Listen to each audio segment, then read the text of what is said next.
Breaking news! Muntik nang mawala ang TikTok sa Pilipinas.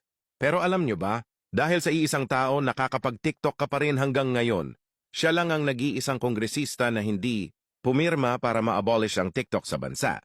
Kaya naman tinaguriang hero ng TikTok dito sa Pilipinas si Senator Dante Marcoleta. Panoorin mo ito kung bakit Mahigpit kong tinututulan ng House Bill 10489 na naglalayong ipagbawal ang paggamit ng TikTok sa Pilipinas. Halos 50 milyong Pilipino ang gumagamit ng TikTok. Marami ang gumagamit ito para sa kanilang kabuhayan, tulad ng live selling at e-commerce sa TikTok Shop.